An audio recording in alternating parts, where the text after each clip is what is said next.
This is Radio Caroline on 199, England's first commercial radio station.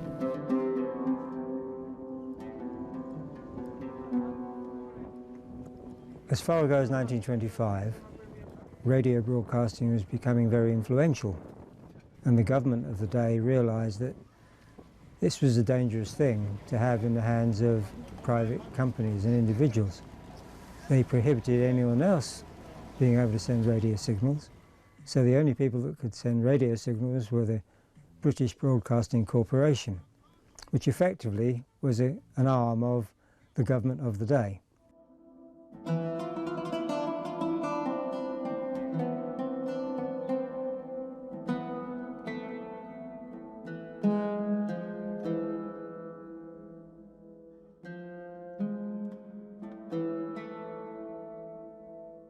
And as they had a monopoly, there was no need to ask the population what they'd like to hear. So the people running the corporation, who were chosen for their gravitas, said, well, we'll give the people what we want them to hear. And all the things that they felt the population wanted to have. But of course the population weren't consulted, only we didn't accept that. And music was very important to us, but there was no music for us. But in the early 60s, our founder, Ronan, realised that you can circumvent the regulations by just going a little bit outside of British territory and putting a radio station on a ship, hence ships like this. And that was the foundation of Radio Caroline. This is Radio Caroline on 199, England's first commercial radio station. My name's Simon D, with you for the next 2 hours. First one off the top of the pile, the Hollies, Rockin' Robin.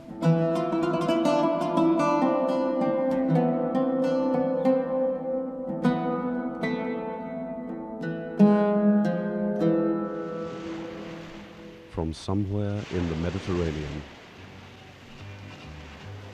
peace, love, and good music.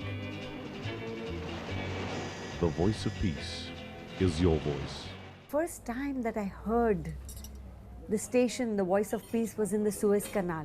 When I was sailing with my husband, I used to, at that time you had the radio, so I used to go to the channel where they used to I used to listen to the Voice of Peace.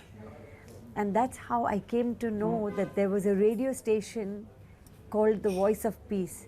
And it's only after I met A.B. did I connect that this was the gentleman and this was his ship. And I think to date, there's nobody who broadcasts better music than A.B. It was really good music.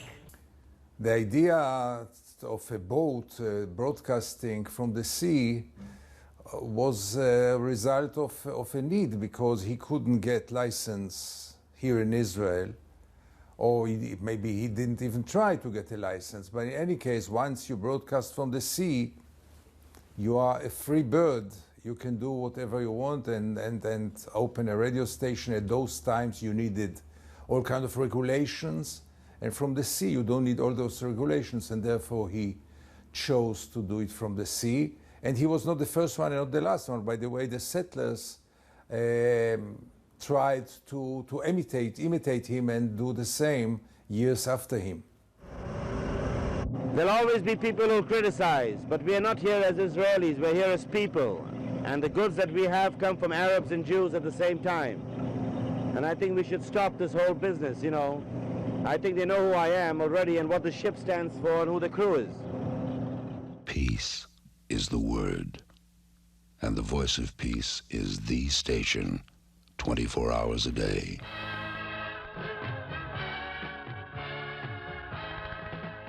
هنا صوت السلام.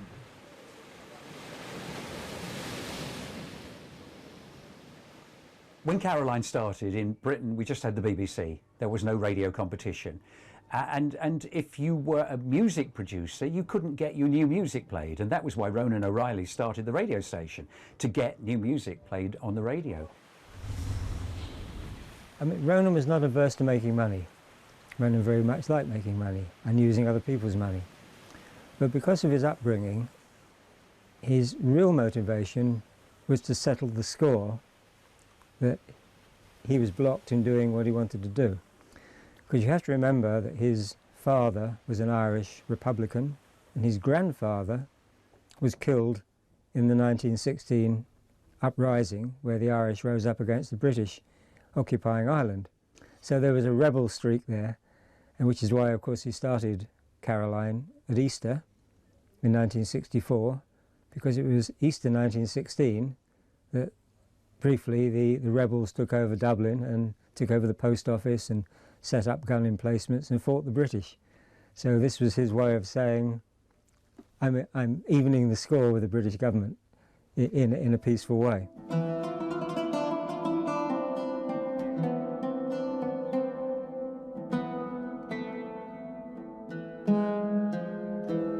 All his life, I think A.B. was obsessed with what he had done in '48. He had bombed, according to what he said, he had bombed Palestinian villages as a volunteer in the Israeli new Air Force, and the guilt feelings accompanied him for many years and were the motivation to change his way and to start a new start in his life, a new approach. He realized that what he had done was wrong, and this was really the fuel which had fueled his motivation to compensate, to ask for forgiveness for what he had done in '48. I wish more Israelis would have felt the same guilt feelings.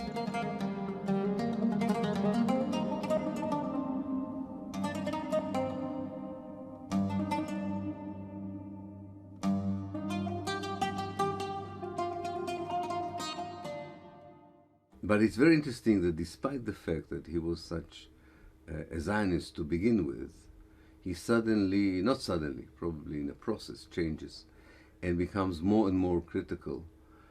First of all, he does not believe in the Israeli mantra that there is no one there to talk to in the Arab world. He tries individually as a pilot, to fly to Egypt. 3 times he flew to Egypt. But the Egyptians did not take him seriously. They thought he was a clown.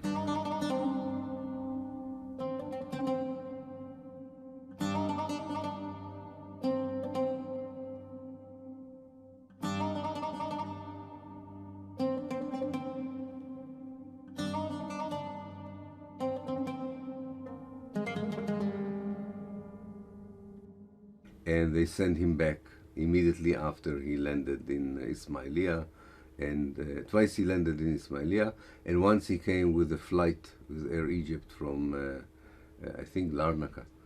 The Israelis were very cross and angry with these initiatives. This was part of his attempt to bring Egypt and Israel closer. And I think this was the first step in his transformation from a very pious Zionist into someone who was more critical about the Jewish state. He sat in his hotel and watched the sea and listened to the radio. People were speaking about the conflict and about the war that is about to come. And he felt that there should be a way to speak to people, to warn them about the consequences of war. And he thought it's not possible to broadcast not from the Arab territories and not from Israel, but maybe from the sea, from a ship in the sea, a radio station. And he said, and we'll call it the Voice of Peace, to speak with people and to calm them. He bought a ship with the donation he got from the Dutch people, with their generosity, and took it to New York to transfer this ship to a radio station. It took him almost 5 years to fulfill his dream, to transfer this small ship into a radio station, modern radio station for this period of time. And in May 1973, he came to the Mediterranean Sea and started to broadcasting. We are the voice of peace.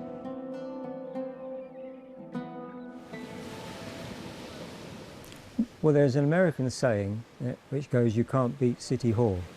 And what that means is, however hard you try, the authorities will eventually win. And our attitude is, well, actually they won't. And if people see that we're surviving, maybe it'll inspire them to survive. Because Ronan O'Reilly, I mean, we all live our lives complying with rules that other people have made. And it's automatic, mostly. Now, we assume the rules are made for our benefit, but then you start to think, well, maybe the rules are made for the benefit of the people making the rules. Now, Ronan had no rules. The only rules he had were his own rules. And when you come up against somebody like that who is determined, it's a very difficult person to stop, because he doesn't operate in the conventional way that most of the rest of the population operate.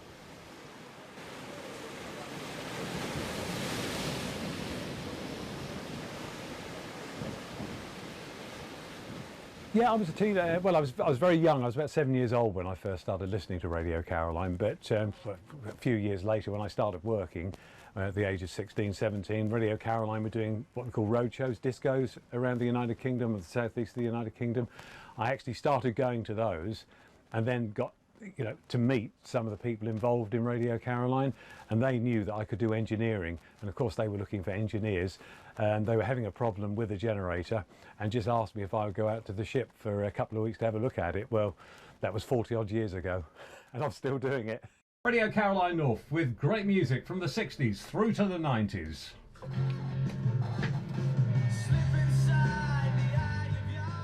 Caroline started when I was 9 years old, and I grew up with Caroline, and I was smitten by what I'd heard, the fabulous music, the thought that these guys, and they were all guys at the time, there were no women involved at the time, these guys were sitting on a rusty ship and against overwhelming odds just to bring me the latest Beatles song. And it lit a spark. I thought, I want to do that. And that stayed through with me all the way through my teenage years, through my growing years. And then I had the chance to come out. I'd been a fan of the station and came out on visitor trips and was invited out. All the young people listened to Radio Caroline. It was just, and also Radio London, the other stations of the time.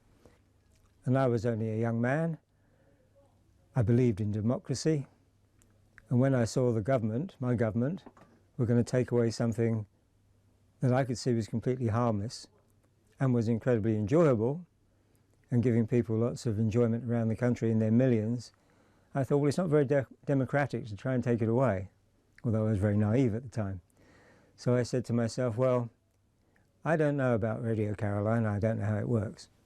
But in the event that I ever find out the infrastructure, and if I can ever help them, then I'm just going to help them. At the time I didn't realise I'd ever be in the position to help them, but when the opportunity arose many years later, I fulfilled my promise. Maybe it was foolish, but anyway, I did it.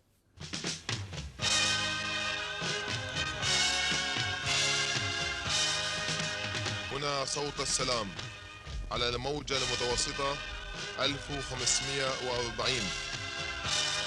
From somewhere in the Mediterranean, we are the voice of peace on 1540 kilohertz. And right now you can listen to the voice of peace on FM stereo. That's right, 100 on your FM dial.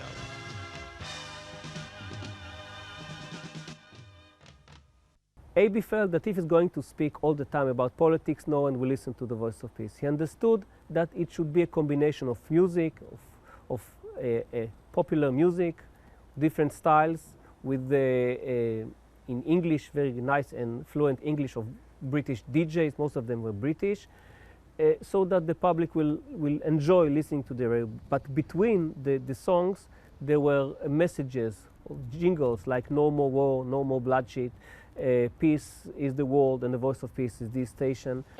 No more war, no more bloodshed. Peace is the word, and the voice of peace is the station.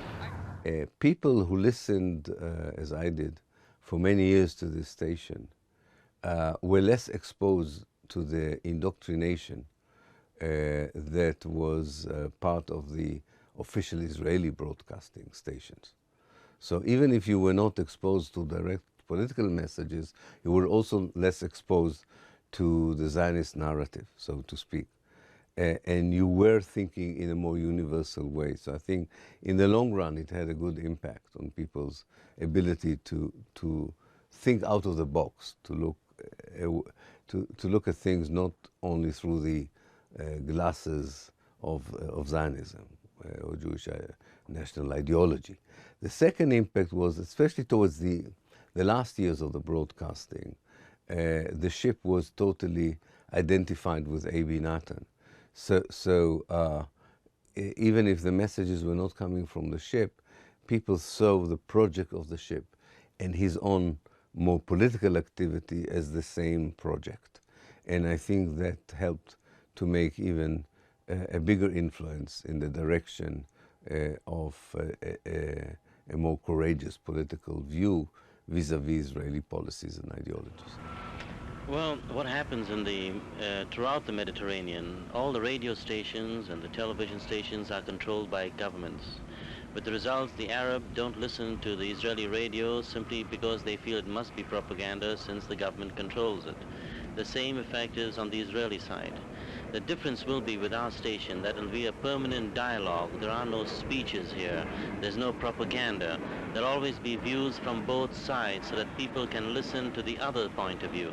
And by listening to the other point of view, maybe they will understand it.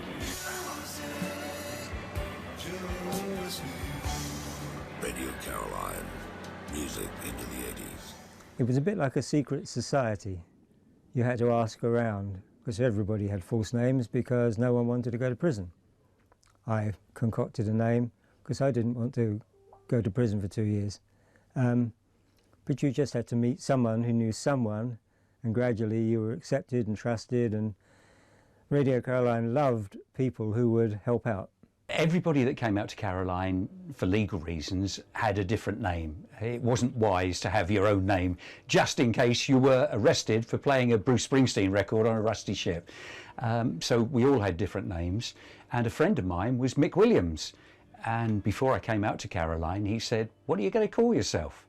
And I jokingly said, "Mick Williams." And the time came in this very studio when I went on air at 1 o'clock. And the previous presenter had said, "Coming up next is Mick Williams. I'm Mick Williams." And that name was the name that I used when I first came out to Caroline in the 80s. For years I've been Ray Clark, and I intend continuing as Ray Clark.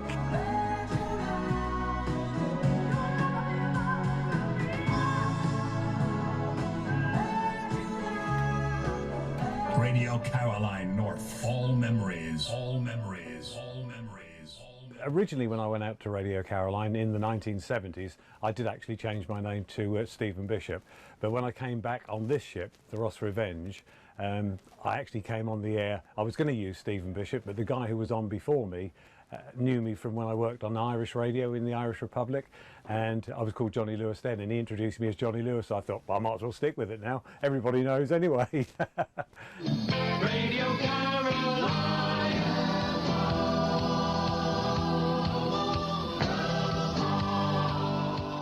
See, the British love a fighter who's fighting with disadvantage, and Radio Caroline was such an organisation. So we got and still have a vast amount of goodwill, because we were the crazy guys who would never give in, even when we were living and working in awful conditions and maybe risking death. Well, in order to play the Rolling Stones. So the Rolling Stones had to be very important for people to do that. I was here in 1985 when we had what we call Euro Siege, where the government tried to close us down. There was ourselves in a station called Laser 558. We were together, a mile and a half apart, say 2.5 kilometres apart. And the government boat that was trying to close us down moored between the two of us. A couple of times they came close to us to try and be menacing and threatening, but it didn't upset us at all. And in fact, at the time, it was like we were on every news channel throughout the world. Certainly all the European news outlets were covering the story that the government were trying to close us down. Every newspaper in Europe. So it was like us spending £20 million of advertising revenue. So it actually backfired on the government, because suddenly we were getting letters from people saying, "We thought you were gone off the air years ago. We didn't even realise you were still there." So it actually acted in our favour. On 558 kilohertz, this is Radio Caroline. This is Mutiny, Mr. Christian. Tony Christian. In 1987, we were on the ocean on our own. But then another ship came along with a station called Laser 558, and it was incredibly popular. It was too popular. So I would assume the authorities thought, well, maybe one station's okay. Now we have two. If they're successful, there'll be three. So we need to do something about this. And at the same time, the British radio industry was saying to the authorities, hey, everyone's listening to these pirates, and they should be listening to us, because we're paying you money to be able to broadcast. So we require you to do something about this. And the action taken was to blockade the ships. They couldn't do anything to the ships, but they could prevent the ships getting food and fuel and water, and in effect to starve them, so they had to give up because they couldn't eat or drink.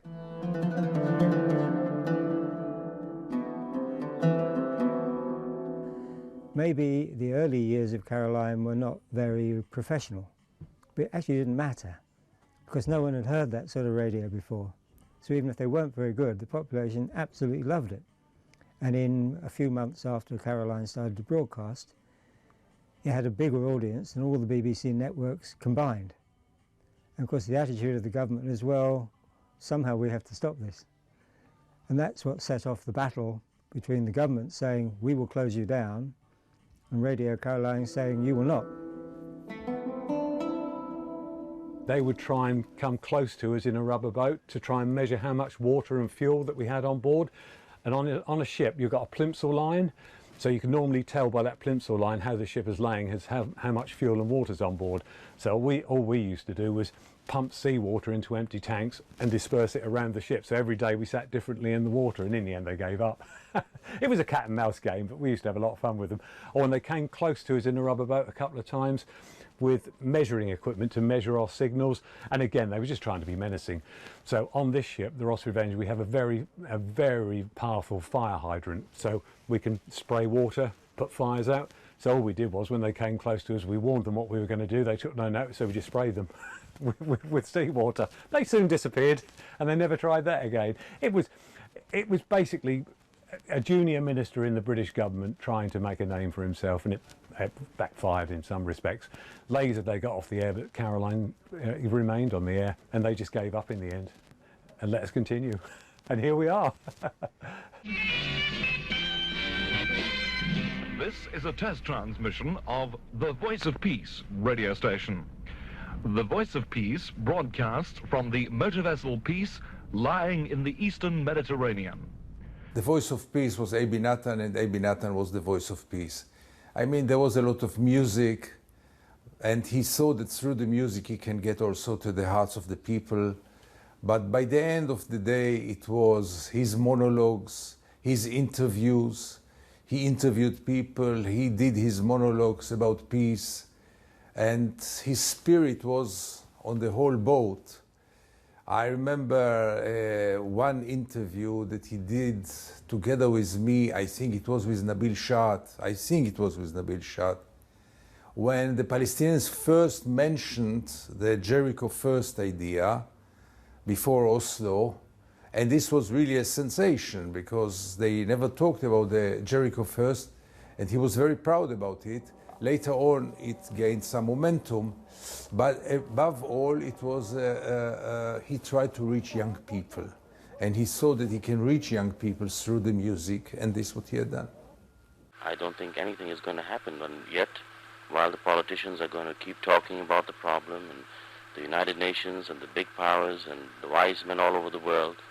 I think every day we're having more and more people dying on the borders, and there'll be more bomb throwing, and there'll be continuous retaliation.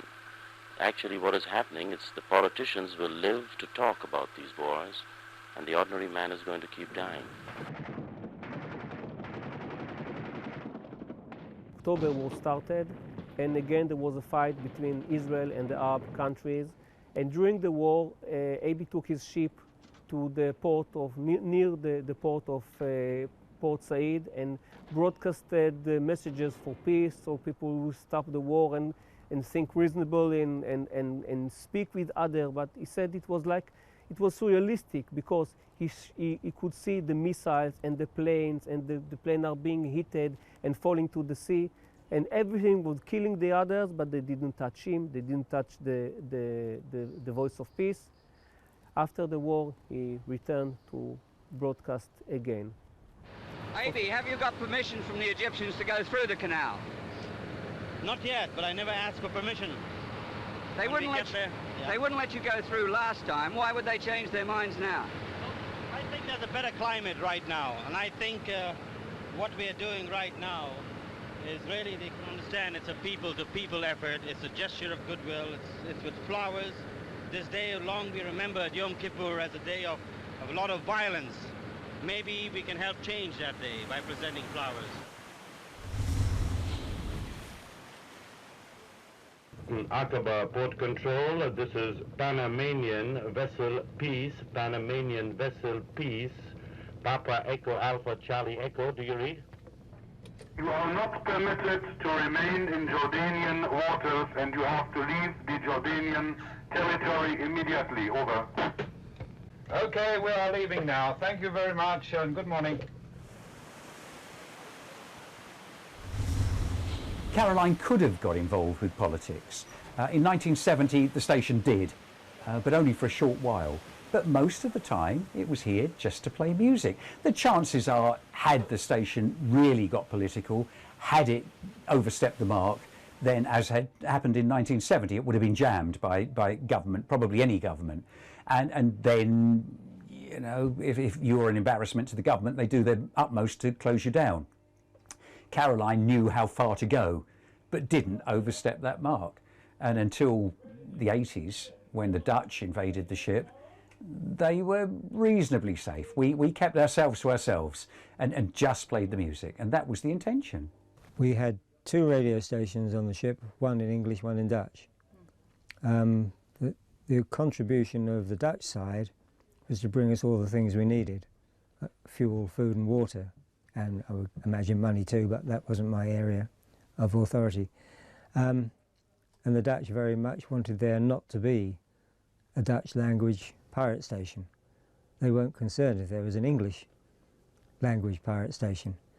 And as I mentioned earlier, the officials still had a sympathy for Caroline and didn't really want to do what they were doing. That's Clive Gregson, an American car, sounding very much like Ralph McTell. 13 minutes away from 8, and we have Colin Blunstone next. In late summer 1989, a ship came out from England and spoke to this ship and said, "We want you to shut down and switch off and go away.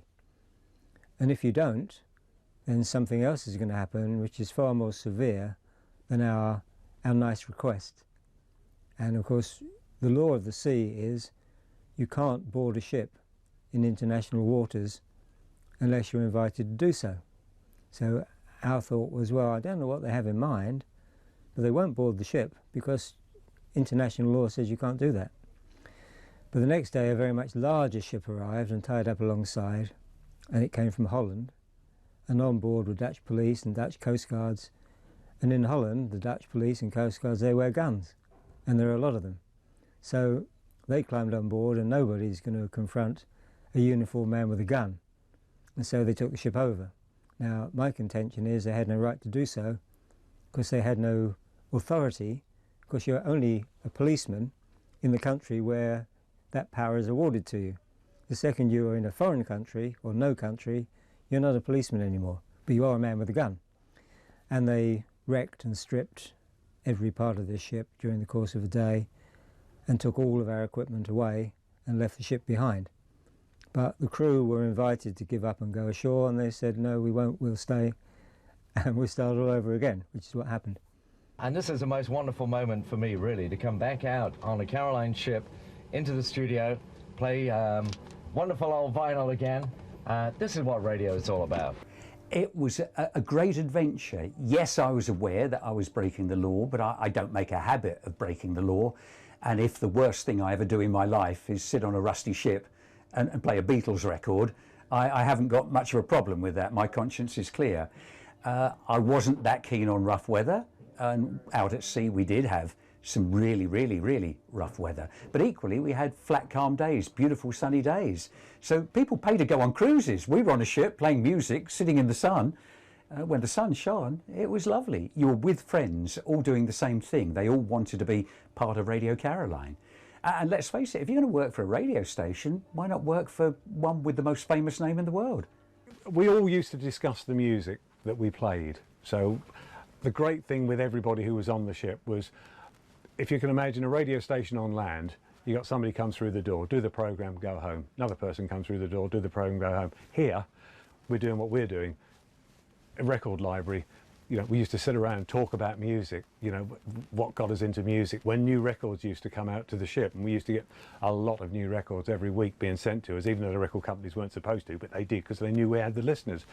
We used to sit in here, listen to all the new records, and we go, that's going to be a hit, or that's a great song, let's put it on. So we had a lot of influence within the music that was played on the station as well. And the listeners did as well, because we used to play like we still do. We had a top 15, whereas we used to hand over the station for an hour to a listener to choose their top 15 songs. So it was open to the public as well, which a lot of radio stations in the UK wouldn't do and still don't do. So, you know, we actually listened to what the listeners want as well. That was the beauty and the success of Caroline. It was, you know, the listeners controlled us, we controlled the listeners. That's the beauty of the station.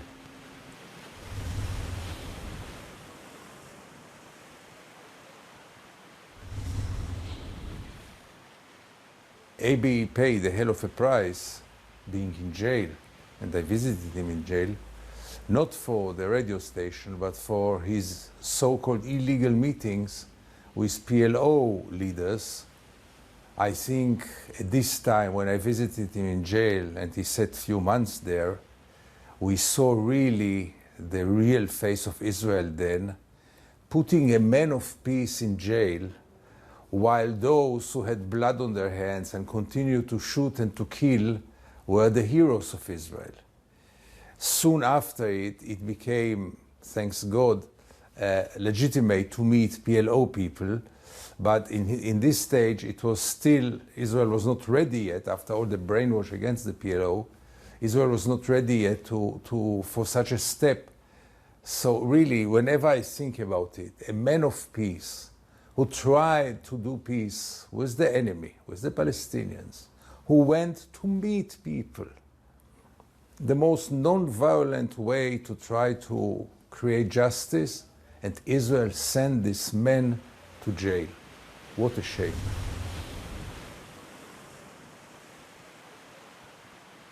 He understood very early on that peace with Egypt was not the main issue. That the main issue was peace with the Palestinians. And although the voice of peace has not changed because of Sadat's visit, his own personal activity became more focused on the settlements in the occupied territories, the meeting with the PLO.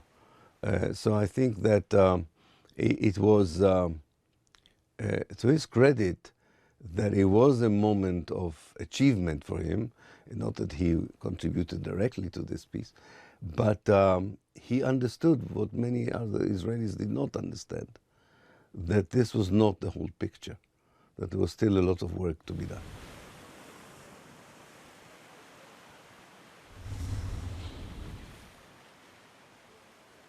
Well, it's a usual thing with Caroline. When everything's going well, something real bad happens. And when everything seems so terrible that there's no means or possibility of rescuing it, then something good happens. But the worst time was in around 1990, when we absolutely ran out of money. We couldn't broadcast a signal. The ship was in the middle of the ocean.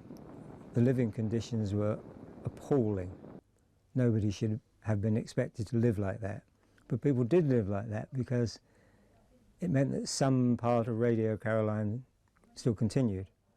And then the ship was shipwrecked in a part of the coast where if you get shipwrecked there, you just die.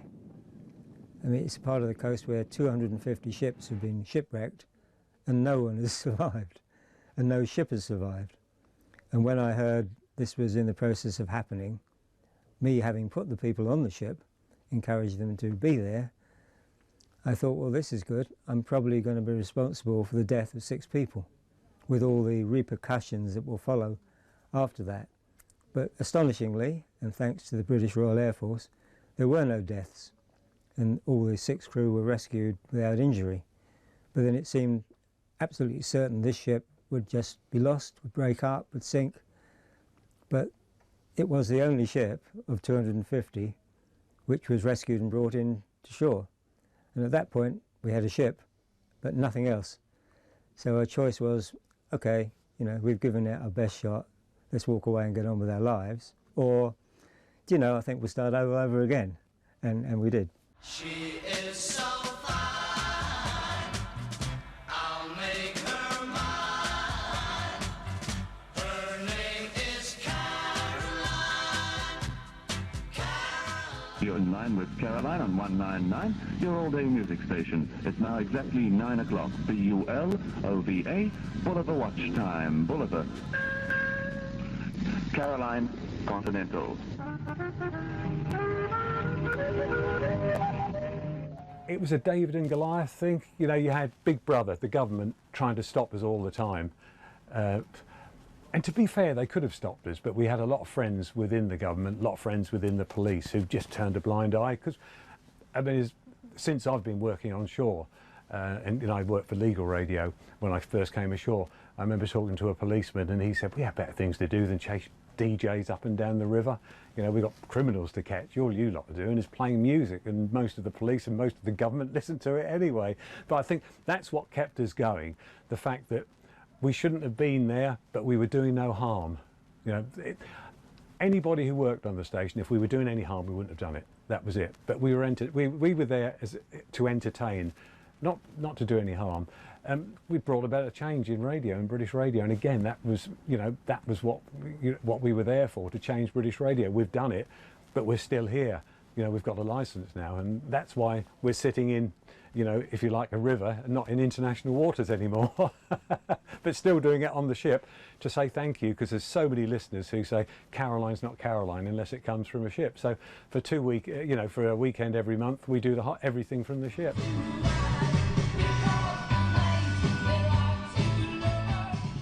After the original Radio Caroline ship sank, the Mi Amigo, I got a call to say, will you come out and work for the Voice of Peace? And I thought, yeah, go on then. So I initially was going to go out there for 3 months, but enjoyed it so much that I stayed for 9 months.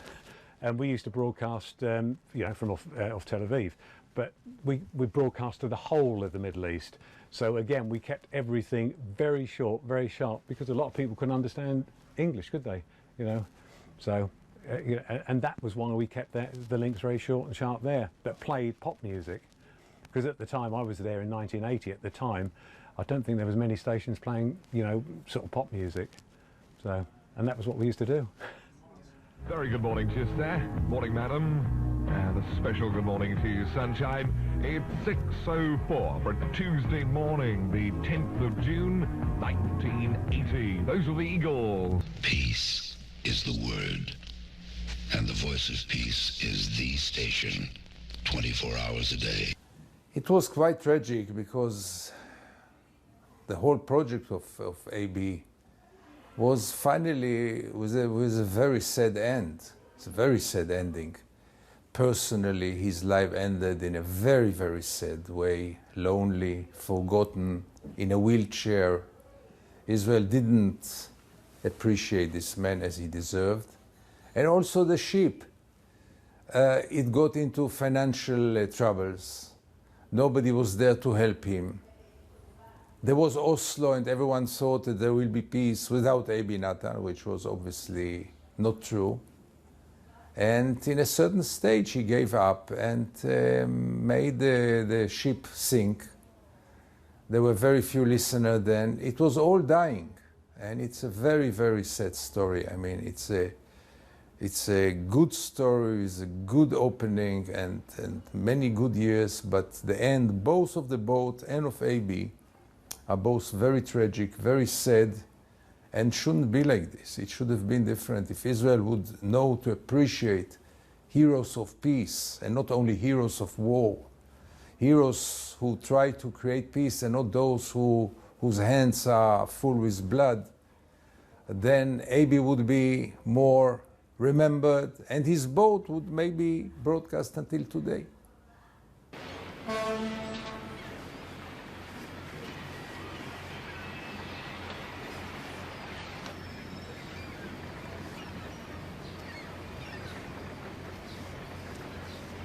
There we're going to, also I could not afford to maintain her. You can't work on the ship and also go to violate laws and go to prison. So we lost a lot of money. I lost all the funds I had. I think the ship has done its job, the radio station. The whole purpose was to bring the two parties to sit and talk with each other. And now they started talking, let the government do their work. I think that by and large, it is a lovely fairy tale with an unhappy ending. AB was a dreamer. He was not taken seriously enough as he deserved. People liked his parties. People liked his bon life. He was a bohemian also. Women, food, parties. He owned a restaurant. I mean, he was really a social project. But when it got to politics, and he was even elected for the parliament, he was running for the parliament, but Israel didn't take him seriously enough. And I wish that Israel would have taken him more serious than he take. By the end of the day, it is one of those colorful aspects of the conflict, but unfortunately, it's not a story of success, because we know how the boat ended, we know how AB ended, both of them forgotten today. And whenever I think about AB, and I think about him quite often, I must say, whenever I think about him, I feel deep sadness for the fact that not only he deserved more success, but we Israelis and the Palestinians obviously deserved more people like AB who would really could have changed the picture, but never did. AB had many, many friends, and finally he was quite a lonely person. He had those annual big parties in the Hilton every year to commemorate his flight to Egypt, and he had the dinners at home almost every Friday or every second Friday, which I attended, and all the who's who came also there. But as I said, finally he was lonely. Okay, let's put this as a song. We cannot possibly end without this song. Why don't I hear it? Okay. We shall This is a song I think we should all sing. So let's sing, all of you together. And with this, we end the broadcast of The Voice of Peace after more than 21 years of broadcasting. Thank you all for all your support over all the years. Thank you, and shalom to everybody.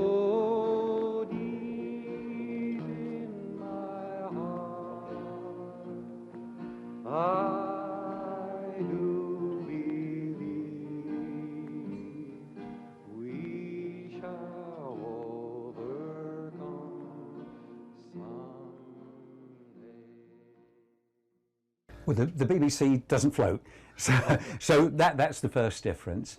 But you still work with people who are committed to bringing good radio, but it's a different sort of radio to the Caroline radio. Here on the ship, it's part of your life. You live on the ship, you eat on the ship, you sleep on the ship, you are a part of the ship's crew. Whereas with the BBC, you wake up at home, you get in your car, you drive to work, you do the programme, you go home again. And whilst you've got friends there, and the guys there are very friendly and nice guys to work with, as around the world, any radio station, but you don't sleep with them, you don't eat with them, you don't talk with them other than with your programme, because it's then time to go home again. And that's the difference with Caroline. You live, sleep, eat radio. On the Mi Amigo, which was one of the original Radio Caroline ships, the one that sank in 1980, That was probably the most challenging, because literally every day, it was so old, the ship, we used to spring leaks, you know, so technically the boat was sinking. So every day it'd be like, well, you know, there's water coming in, pump it out. But it just became like one of those daily occurrences, so you just got used to it. But there was one particular night where, at the time, you know, you think to yourself, yeah, it's windy, it's rough. You know, we're in a situation here where, you know, like we were walking around in the record library on the Me Amigo, which was downstairs, and the water level was coming up to about here on your legs. So, you know, it was like, do we call a lifeboat? Don't we call a lifeboat? And we thought, no, let's see if we can get the pump started. We got the pump started, pumped the ship out, very cold, but then she started to ride again and it was still taking water, but we were pumping water faster than we were taking it. And we used to fill the holes in the bottom of the ship with a piece of wood, knock them through the holes, so it made it bigger, stop the water, then concrete around them. That was our way of patching up the boat. And I suppose the next day there was myself, a guy called Peter Chicago, who was our chief engineer, and another guy. We sat at the mess room table, and we actually said that was probably the closest we've ever come to losing our lives. But at the time, you didn't realise it, you know, because there's so much going around in your head, you don't have time to think about it. But even thinking back to it now, you think, that was probably the closest in my life I've nearly come to losing my life.